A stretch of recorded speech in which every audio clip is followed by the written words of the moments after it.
आज गोवर्धन पूजा दिन. आजच्या दिवसाला महत्त्व प्राप्त झालं ते श्रीकृष्णांमुळे.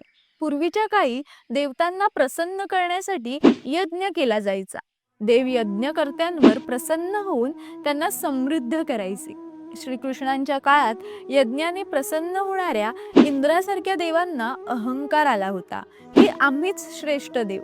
त्यांच्या या अहंकाराला कमी करण्यासाठी आणि निसर्गाचं महत्त्व गोकुळवासी व समस्त लोकांना कळण्यासाठी त्यांनी ठरवलं की यावर्षी इंद्राचा यज्ञ न करता गोवर्धन पर्वताला, जो आपल्याला सर्व काही देतो, त्याला निसर्गाचं प्रतीक म्हणून पूजायचं.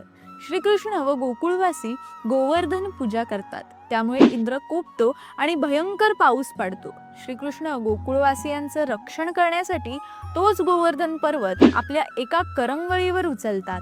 सारेजण त्यांच्या सावलीत विसावतात. इंद्राला कळतं की अहंकारात आपण खूप मोठी चूक करतोय. तो पाऊस थांबवून श्रीकृष्णांना शरण जातो. त्या काळातली ही एक क्रांतिकारक घटनाच होती. त्या घटनेपासून गोवर्धन पूजा दिन म्हणून आजचा दिवस साजरा केला जातो. तुम्हाला गोवर्धन पूजा दिनाच्या मनपूर्वक शुभेच्छा. जय श्रीकृष्ण.